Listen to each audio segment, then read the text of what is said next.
Hey, thank you for joining the Ed Sullivan Experience. I appreciate you guys coming and watching this tonight and listening to podcasters. This is our very first podcast. This is a political podcast because that's what everybody's going to think just because of this very first one. This podcast was made to just get opinions from people, to get ideas from people. I don't care if you want to talk about your grandma's macaroni and cheese recipe. And we'll do a show on that if we need to. It's just to get people involved. I'm tired of listening to rock stars and actors and actresses and all these famous people get on all these podcasts, get on these shows, and they give their opinion on, everything that's happening in the world, like it really affects their lives, because it doesn't affect their lives. They have way too much money. None of this affects them like it affects the everyday working person like me and you. So with that being said, my very first show, I wanted to get my oldest and dearest friend. I've known this guy since elementary school. And that's a very long time to know somebody. He's been my best friend since elementary school. He joined the Marine Corps. So he's a Marine Corps vet, and I want to thank him for his service. He knows so proud when he did that. And now he's in, where you living at now? Kansas City, Missouri. Missouri, that's right. God, old age. We lost touch for a little while. We hadn't seen each other in quite a long time. And then we kind of lived in the same state for a lot of years and didn't even know it. And because of social media and Facebook and everything, we were able to find each other, look each other up, and we got back together, and it's been great. So, but now he's in Missouri, I'm in Tennessee, and now we're doing this. So the topic of tonight is Big Tech Censorship. And one of the reasons I brought Tom on here was he's very, what's the word I'm looking for, Tom? Not boisterous, but vocal, maybe? Vocal, opinionated. Yeah, which is perfect for this show because I want someone to have their opinion. And he has no problem voicing his opinion on Facebook. I've seen a lot of his posts and stuff, and so I thought this would be great to have him on here the first time show. So, Tom, I'm going to let you start off with it. So, what for the people that don't understand or don't know what we're talking about, what is Big Tech Censorship? So, Big Tech Censorship is censorship that's being done by tech companies such as Google, Facebook, Twitter. Those are the three primaries. There are others. Apple. And each one of these companies tends to censor in one direction. So and what do you mean one direction? Are we so left wing and right wing? Yeah, we're talking people who lean towards the right. Okay. And you don't even have to lean that hard to the right to get censored. You just have to voice your opinion, and that will get you censored. So, sort of like this show. So yes. It's funny that we're broadcasting this show live on Facebook, and I wanted to broadcast it live on YouTube as well. And for some reason, YouTube's telling me, oh, we can't do that right now. It's going to take 24 to 48 hours for you to do that. And I just found it real funny that this topic of today's show is the reason I'm thinking. Is that one of the reasons that maybe I'm being censored? Could that be it? It could be. Now, in the case of YouTube, they do tend to filter their stuff quite a bit, especially for new content. If you're an established content provider, say you're Candace Owens, somebody like that, they know what your content is. You're going to go on live. Right. But if you're Donald Trump, I'm just Oh, saying Donald if Trump. you're Donald Trump, you're Satan, and you've just been banned because you're evil. Okay, and I just want Um, to make sure of that because I know everything in the world has been about Donald Trump lately, and now with well, Joe Biden yes. becoming the president, how much is he going to be censored? Do you think? Oh, I think it's going to be a total lockdown. I think he's actually going to have to establish his own tech footprint in order to get his opinions out. Trump or Biden? I think Trump is. I think Trump will probably partner up with some of the tech companies out there that are getting censored by other tech companies. In one case, Parler. So Parler is a competitor for Twitter. And I had moved to Parler, really didn't pay much attention to Twitter. I personally think it's a cesspool. Some pretty nasty stuff on there. But the only Well, stuff they filter is anything to lean to the right. right. What's funny is we use this stuff daily. You know, Mm-hmm. I use Twitter to try and promote my format that I'm doing right now. You know, so I've got on Parlor. I had a hard time getting on Parlor. There's MeWe now. There's YouTube, Facebook. I just found one today called Twitch. Yep. Never even heard of that one. So, but there's so Um, many out there that people don't even know about.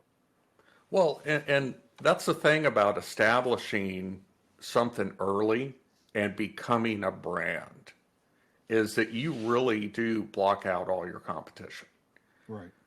So there are competitors to the big boys. So you have Rumble, that's a competitor to YouTube, and you've Right. got.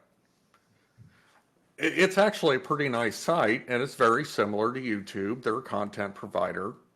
Um, they just don't have the traction yet. Right. You have Parler, which was, I think, Twitter's main competitor, and they've been completely shut down. I Well, mean, Apple. I just read something today about Apple stating that they didn't remove them because of censorship, which is hard to believe. Why would you remove them? yeah, they're saying that that's not the reason, but it is the reason, and it's the same reason that Google removed them from the App Store. It's the same reason that AWS, Amazon Web Services, which was their hosting platform, Right. completely removed them, shut them down. And you can't look at it and say that it was anything other than censorship. Because if you really listen to what was being said by Google, by Apple, by AWS, they all said that Parler was not policing their members and what was being said enough. Well, if that's the case, then they should deplatform Twitter. But Twitter has some absolutely vile stuff on it. but don't isn't that what free speech is about though? Well, it's supposed to be. And that's the thing is all these companies have what's called Section 230 immunity. So it gives them immunity for things that their users put on their websites. There's some limitations, but for the most part, it gives them, carte blanche immunity. Right. And the reason that they were given the immunity is because they weren't considered publishers. They were considered platforms. Well, that's all changed now.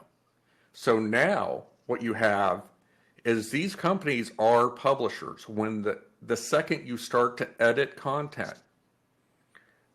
that's when you become a publisher. So as far as I'm concerned, they should no longer get this immunity on 230. Right. Well, me as Joe Public, when I sign up for Twitter or Facebook or MeWe, or any of these social media platforms, I'm signing up with the knowledge, thinking that I can go on here and say what I want to say. Yeah, but you're not reading the fine print of their terms and conditions. So the agreement you sign gives them a lot of power over your content. Which And I can't join that unless I sign that. correct. Well, that to me, that's not free speech. That's them telling me that, That well, that you can go on means my platform and say what you want to say, but you can only say what I want you to say, and you have to sign this waiver, basically saying you're not going to do anything that I don't want you to do. correct. And that's what makes them now publishers. Is they're dictating what content you are allowed to actually put out there. Now, when you get to the freedom of speech aspect, I'm kind of two minds of this. Now, they are private companies, they can do what they want. I'm fine with private companies doing what they want, but at the same time, they shouldn't get this immunity if they are actually editing content because they are now publishers. And so if it's a true free speech platform, and it's nothing but a platform for people to post on, well, all this speech is protected under the First Amendment, no matter how offended anybody ever gets about what's said. So that's the point I want to make. There is, how do you control or stop, like, hate speech from something like that? You don't. So it's somebody's right to post whatever they want to post. Absolutely. Now let's get down to what the founding fathers really were looking at. Now, they never anticipated the insanity of social media. Right. But what they did see is that the only way that we can function as a free society is to be able to voice our opinions, even if our opinions are wrong. No matter how wrong or vile they are. That's the key, though. Their opinions. Right. Okay? So that's your opinion, my opinion, every listener on this show's opinion. It's not a factual statement. It's an opinion. It's something that you derived as what you believe to be Correct. true. Right. Now, a lot of people will base their opinions on facts that they've gathered, and they may or may not have the complete picture. I'm always looking for more facts because I don't always assume I'm right. What? I want people to well, I always assume I'm right. Ask my wife; she'll tell you, but I'm not. Hardly ever. well, Right. but how do you know you're right if your beliefs aren't challenged? Correct. Correct. And that's, again, that's one of the reasons I wanted to do this show, is to get opinions. And I was hoping that this show I'd put out there, I want to get some guests on here like you, and I also want to get audience members in here to participate during the show, because me and you might have the same opinion. So we're really not challenging anything else for other than that. So hopefully, as this show builds, we'll get some people on here too, where we can have some good dialogue, some good debate. And like the premise of my show says is, if we don't agree, it's our opinions, and we can agree to disagree at the end of the show. That's all. Absolutely. And that's the thing. And if you've ever read any of my posts on Facebook, you know that one of my sayings is, you don't have to think like me, but you do have to think. Yep. And key. Yeah, it's not about feeling. Feeling's important. I mean, you got to have emotional stake in things.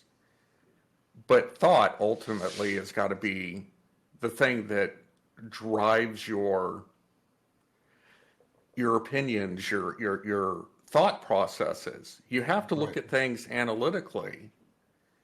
And it's great to have feelings. It's great to, have that, need to help other people, to want everything to be better.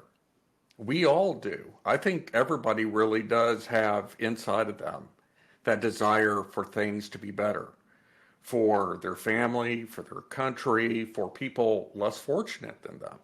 Right. But it all comes down to what accomplishes that end. And just because somebody says that something they're going to do, especially politicians, you know, anytime they say, oh, well, I'm going to do this and it's going to solve this problem. Well, think about it. Really tear it apart, because you have to understand that politicians, especially, have no vested interest in actually fixing anything. No, because if they did, you wouldn't need them. Absolutely. Right. They need problems to promise to fix. But once they fix the problems, then it's like, okay, what do we need you for? Yep, exactly. What do we do now? So, and that, you know, and that's a big part of what this country's always been, though. Oh yeah. I mean, You know, politics. That's why I think, you know, and you can hate him and you can love him or whatever, but that's Donald Trump he wasn't a politician. You know, he went in there. You could bank on what he was going to say, and he would say a lot. He would tweet a lot, which to me was kind of scary.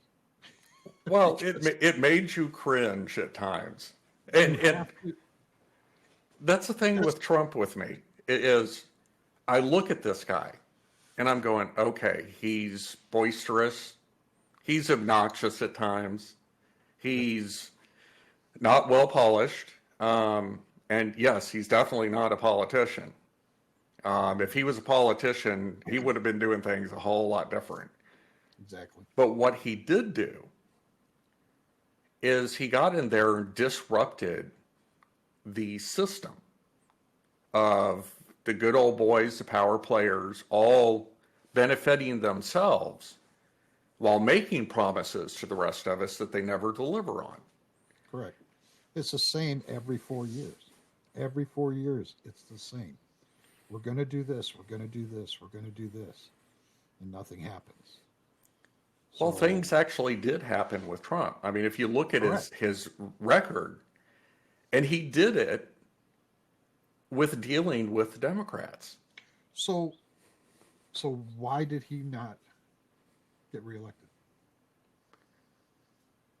I think it comes... In your opinion, again, this is an opinion show, so yeah, in your opinion, and I'm sure there's going to be people that disagree with us both through this whole show. But okay, so there's two things here that I'm going to put out there. First of all, let's talk about the state of our country and the division. Nobody voted. This is the worst I've ever seen it or heard Absolutely. read it since going to the Civil War. Mm-hmm. There's you look at the country now and you go, are we heading for a civil war the way this is turning out to be? I mean, this is crazy. I hope not. Yeah, me too.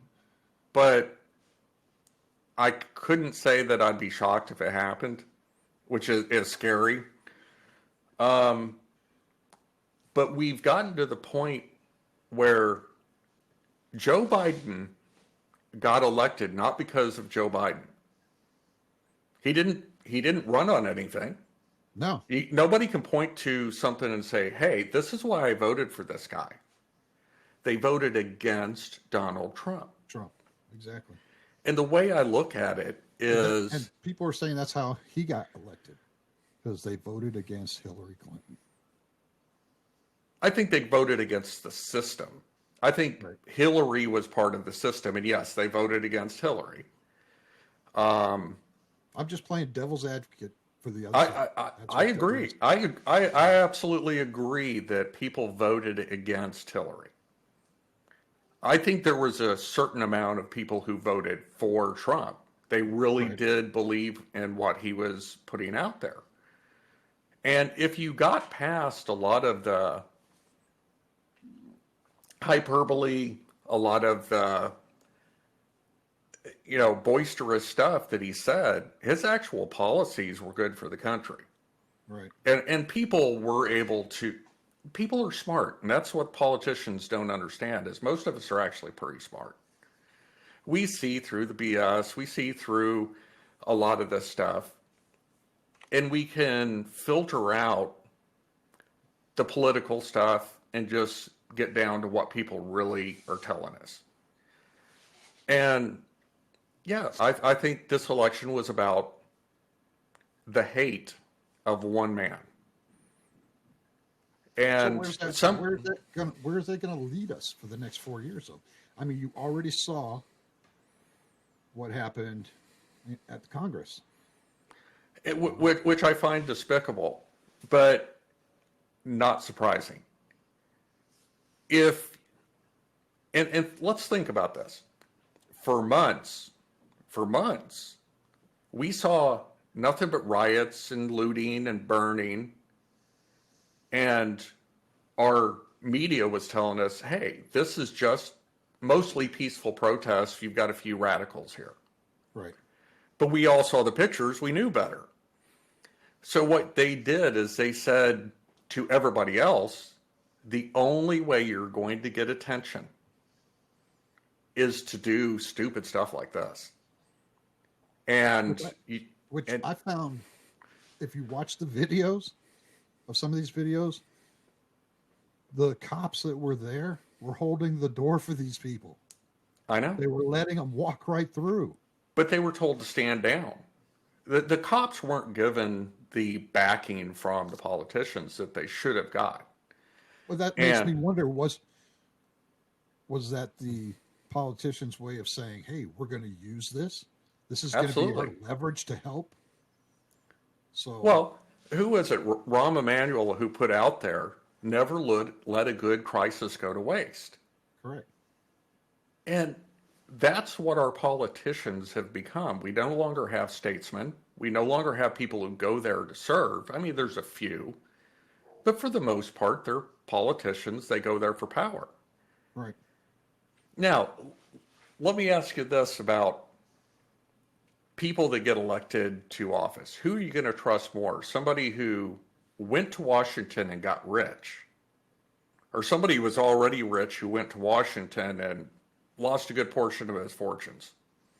Right, exactly. And I think that's one of the things that why Trump had so many supporters and backers, because he was looking out for the everyday person. Well, granted, like I said, was he perfect? By no means. Was he presidential at times? No way. There were things that he just did that you went, oh, God, really? No, dude, don't do that. But you had to respect a lot of the stuff that he got done, that he did not let the politicians push him around. And he's like, I'm doing this. I'm doing it. I don't care what we're doing this. This is what I told the American people we're doing, and we're doing it.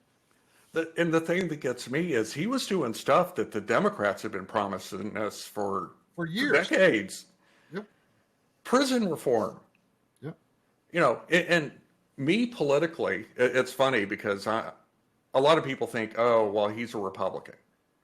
Well, not really. I'm a libertarian. As far as I'm concerned, let's go back to the original way that the country was run. The federal government should do nothing but provide for the common defense and deliver the mail. Everything else should be at the state level. That's good. But I'm also a realist. Libertarians haven't put up anybody in years that I could seriously vote for. Right. At least not at the presidential level. Maybe you should run. Oh, that's a scary thought. I had thought about it. I mean, when we were living in Plattsburgh, I did run for the local council. Right. But even had I won, I wouldn't have been able to serve because we'd already decided to move here into Kansas City. Right. I don't have the stomach for it because I know I'm not going to be able to get things done the way I want to get it done. And I would have to, me, I would have to be like a Trump, you know, where But it's maybe going that's to what it happen, it's takes. going to happen, it's going to happen. But it's just hard to get so much pushback. You know, I'm so curious to see what the next 4 years is going to bring. I know everybody is all happy because we're going to get another $1,400, but I don't think people realize where is that money going to come from. You know what? They're printing it. They're printing it now. I It's understand that, devaluing our dollar, but and, that and it's just putting us exactly. further and further into debt. So people don't understand. Here's what it really is. So the government's reaching around, grabbing your wallet, pulling $1,400 out of it. Well, actually, they're pulling like $2,000 out of it. Right. They're putting your wallet back, and then they're handing you 1,400, and they're pocketing the other six. You know, and it's like, what do people not understand that this is a shell game? Well, You, we provide the money. So correct. if they're just giving us back our own money, but they're filtering, you know, they're skimming off the top, why don't, instead of giving us money, give us tax breaks and say, well, you just keep your money and never send it to Washington. Give me my Social Security that I paid out. Give me that. Let me invest my own Social Security. Oh, let me opt out of Social Security and just invest myself. Correct. And yes, I am totally for that. Give me what I've already gave you. Give me all that money. Let me invest it. Let me do what I want with it now. Because every time I turn around, it looks like the age limit's going up and up. I'm going to be like 92 before I could actually retire. Yeah, And and you I'm won't ready to get a retire now. check. You know, you won't get a check when they issue your first Social Security thing. It'll be a bill because at that time they'll be in the Yeah, hole. yeah, exactly. They're going to be like, oh, remember that $2,000 you got in 2021? We're going to need Yeah, we're that back. collecting with interest now. Right. Yeah, we're going to need that back. So, man, Yeah, you know, 50% interest compounded, you know, daily. right. Well, I appreciate you coming on this show. Any other topic you'd like to bring up while we're in the throes of this? Well, one of the things that kind of drives me nuts right now is the division in the country. And it's because we are not talking to each other. Yep. I have people that are family or friends that are on the left. And I always try and engage them. And quite often, they just get upset with me. And it's just because I want to engage them in conversation so I understand why it is they believe as they do. Not that I'm trying to convince them to believe as I do. So what And do they say? What do they say? very often they don't respond and they let their friends who happen to be like far left respond to me, and then their friends start calling names, and it's like, well, I didn't. Why are you doing that? Let's have a discussion. Yeah, let's have a discussion. You can disagree with me. I'm fine with that. Exactly. It's just let's talk about it, because unless you start talking stuff out, you're never going to get anything resolved. Exactly. And what we've had is vilification. So if you're on the right, even a little bit, you have been vilified. You've been deemed as evil, so that your opinion doesn't matter. It doesn't matter what your opinion is. You're evil, therefore whatever you say is null and void. That's where we've gotten to as a country. But the left is probably saying the same thing. To But me, how I think the one that we need to blame the most for all this division is the media. So the absolutely. media does not play it straight at all. They do not give the facts at all. The media plays to the left like they're married to them. Okay, Well, they I don't are. care who you are. That is the God's honest truth. They do not portray things in the same light that they do for the right at all. Well, no, and even a lot of my friends on the left will admit that. They'll admit, yeah, the mainstream media is a propaganda wing of the DNC at this point. So how do you fix that? How do you change that media? I mean, a lot of people are, a lot of people vote. A lot of people look at the left, look at the right. They look at society. They look at everything that happens through what the media tells them. And a lot of people still to this day believe the media. But that's how you fix it is you talk to your neighbors.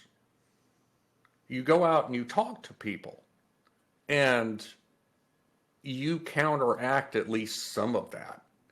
You're not going to be able to counteract it all. Now, there are alternative media out there that either play it straight down the middle or lean a little to the right.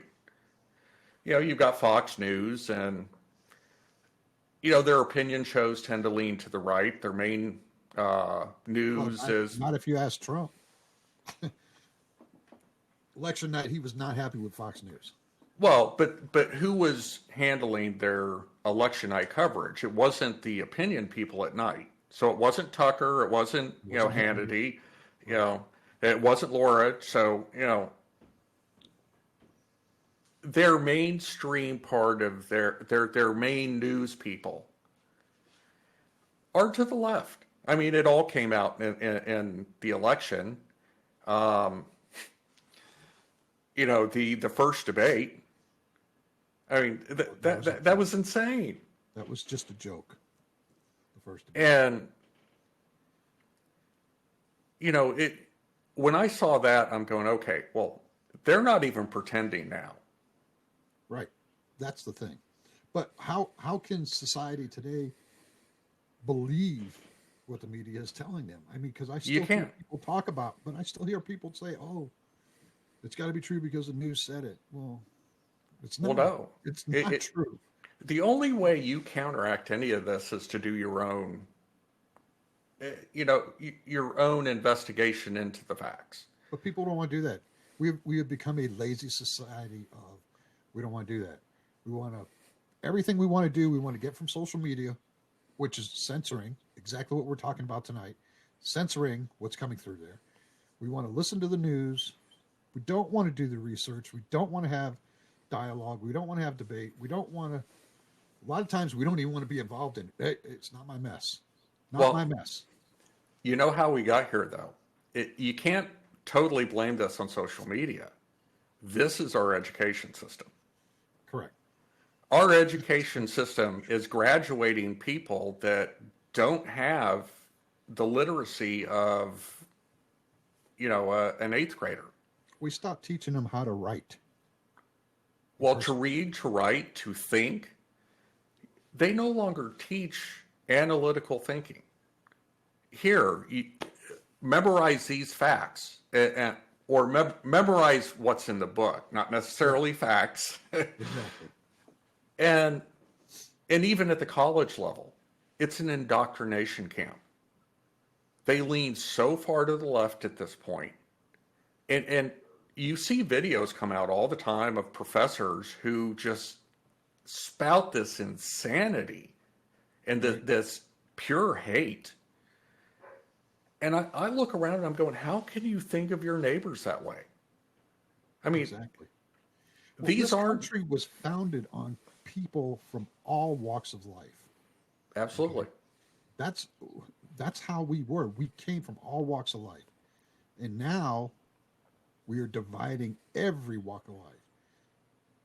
White, black, gay, lesbian, everything. All of a sudden, everybody has to have a title, a label, and be separate.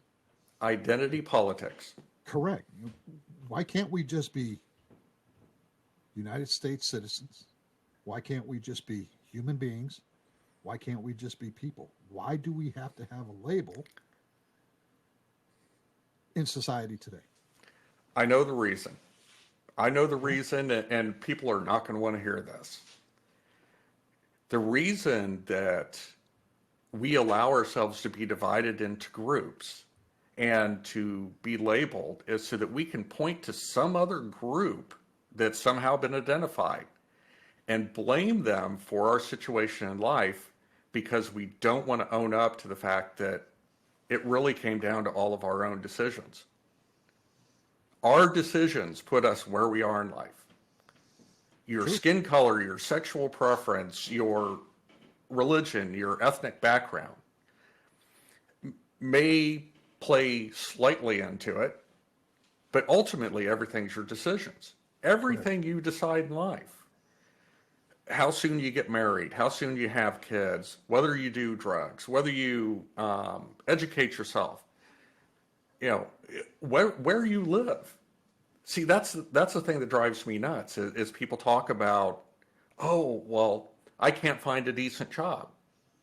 We're not willing to move. There are decent jobs someplace else. You live in a depressed economy in your particular area. Well, I can't leave my family. People that don't want to work, those people that I see every day sitting on the side of the road with a sign that says, help me, help me, help me. Okay, well, get off your ass and go apply for a job at McDonald's. Okay, because they will hire anybody. Trust me, because anybody at McDonald's can fuck up your food just like anybody else can. Yep. Okay, so it doesn't matter who you are. Okay, I don't feel sorry for those people. You need to take care of yourself. I do to a certain extent, but here's why. Not for the reasons most people would think. I feel sorry for these people because they deprive themselves of one of the things that gives you meaning in life. One of the things that, in my case, gives me joy. I love what I do for a living. Your work helps define who you are. Right. And if but you do something, there's no excuse. I'm sorry. There's no excuse to not be able to do it. Okay. Prime example right here. You're talking one right here. Dropped out of school in 8th grade. Okay. Hitchhiked from Virginia to Texas at 15. Lived on the streets. Ate out of garbage cans. Okay. Came back, found my way, did what I had to do to educate myself, get my high school diploma. Went to work for Lockheed Martin Aerospace. Okay. Did that for almost 20 years. I'm a manager right now for a call center. I chose the life that I wanted to do, and I did what I needed to do. But that comes back to what I was saying. You made choices. Correct. So when I see people sitting on the side of the street wanting money from me, those are the people that I look at and go, look, dude, I had it just as bad as you. I grew up in an abused home. I didn't choose to beat my wife. You need to make those decisions. You need to get off your ass and take care of yourself. So, well, I understand what you're saying. And I get it. I really do. And one thing that I do understand about some people when they get into a situation where they're homeless is it's overwhelming. Some people aren't emotionally strong and can just pull themselves up, by their own bootstraps and get going again. But when you see the same person that's been sitting on the side of the road for 2 years, yeah, how much are they really trying?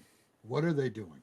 Well, no, and my wife's yelled at me. She said stuff to me because I've given people $20 because they needed for gas. Some kids broke down in Walmart or something, or I've given some homeless people money too sometimes, or I'll buy them some food. If you want some food, I'll buy you some food, But it's that point of, okay, why are you here every day? Why are you not out trying to help yourself? Because it's easy. They've gotten themselves into a situation where the easiest thing is to just go there on that street corner and hope enough people give you enough, money to go out and, buy food, buy drugs, buy booze, whatever it is you're in a need for. And I think a good deal of it too is mental illness. And I know there are enough truly mentally ill people out there on the streets these days that we are not taking care of. No, we're not. We're not taking care of a lot of things. But again, this brings me to that point of saying what we were talking about of people not helping themselves and people just doing what they want to do and believing what they want to believe. And a lot of that is listening to the media Mm-hmm. saying that this is the way it's supposed to be. This is what's going to happen. Well, and a lot of my friends on the left, a lot of my family, they look at it like we're a really rich country and we should be able to take care of these people. And what they don't understand is by no other way to put it, just to piss away all this money to foreign countries, to people who aren't citizens, and not take that and direct it to helping people in our borders. To me, Right. that's insane. How can you look at it and go, well, we're a compassionate country and we should take care of these people, but we do things that prevent us from doing it? Well, and we'll take care of everybody else's problems, but we won't take care of our own country's problems. Right. I mean, how many homeless vets are out on the street? Correct. You There know, should not be not one homeless vet on the street. There no. should not be. How many homeless children are on the street through no fault of their own? Correct. And we should be taking care of these people. We've got this caravan coming up from Central America, and it's thousands and thousands of people. They're going to hit our border, and if Biden, you know, if he lives up to what he's promised these people, he's going to let them in. So now we've got more people in our country who are coming here with nothing. And Well, we're not taking care of the people that are already here. it sounds to me like Jimmy Carter Mm-hmm. letting everybody from Cuba in. And Fidel went, okay, let me open up the prisons. And everybody came here. So if we open up the borders like Biden wants to do, what do you think is going to happen? Oh yeah, there's going to be a mad rush of, you know, people who truly want to come here, and then there's going to be a mad rush of the people we don't want here, because yes, Central and South America are going to open their jails and go, hey, go to America because we don't want to deal We with don't you. want you here. Yep, exactly. Boy, we Now, got way off topic, didn't we? well, but That's what I you love know, about this show. stream of consciousness. You know, one topic leads to another, and Exactly. And that's, it's been a while since we've talked. So, you know, wow. So yeah, that's a good. lot of stuff that I'm sure we could cover. We could probably talk for 4 or 5 more hours and not run out of steam. We're definitely going to have to do this again, though. Oh yeah. So, but yeah, it's been what 40, almost 45 minutes. So, Yeah. anyway, so I'll let you. I know I interrupted you so many times as you were talking. So, No, it's finish the up. whole thing should be back and forth. I mean, you know, I value your opinion. I And mean, I value yours too, and I value everybody that listens to this show's opinion. So hopefully, we can get some more people on this show to really. I would love to get me and you and some people from the left, some people from the right, some people from the middle on yeah. this show and just have a good dialogue and see how it goes. So hopefully, uh, Oh, we'll be able to do that. I know I've got a couple of guests lined up. I'm working on some more. I actually got one guy who he's used to work with me and now he's wrestling. So I don't know. We're going to talk about wrestling. So that'd be that's the cool. thing. I want this show. Yeah, I want this show to be about whatever somebody wants to talk about. So anyway, so what else did you have to say? Just that I'm glad you're doing this. I mean, I've known you for 46 years. Yeah, Yeah, I think we met when we were 10. yeah. Um, We're real young. yes. And this to me is something you're meant for. I mean, Yeah, I remember times you just take over, you know, um, parties, whatever, and just have people rolling. it's what I do. So Yep. hopefully this show will take off, but I'm going to keep doing it. So I like this premise. Hopefully the pandemic will settle down. Everybody is starting good, and I can actually have live guests in the studio. I mean, I like this remote thing because it's great. Because like I said, I was able to have you on here as my first guest, so that's fantastic. And I am so envious of your guitars in the back. God, man. So I have Well, this. the collection slimmed down a lot from where it was at one point. It was insane at one point. Yeah, I'm actually down to 40. well, what are you going to do? You can't take it with you, right? So. Yep. All right. Well, I appreciate you being on the show. I appreciate everybody that listened and watched it live on Facebook. We will be posting it on YouTube probably tomorrow, if not later tonight. I'll try and get it on there. I got to do some edit on it, and then wherever you listen to your podcasts, I'll be posting it on there too as well, and I'll put out links for everybody. Subscribe to my YouTube. Please download the podcast and whatever you got to do on there, and keep watching because every one of these shows I'm going to be doing live, and I'm definitely going to have Tom back on here again. So, Tom, I appreciate it. Tell your wife I said hi, and thank you for her letting you loose for a little while and getting on the show. All right. All right. All right, buddy. Thank you, sir. Have a good night, everybody.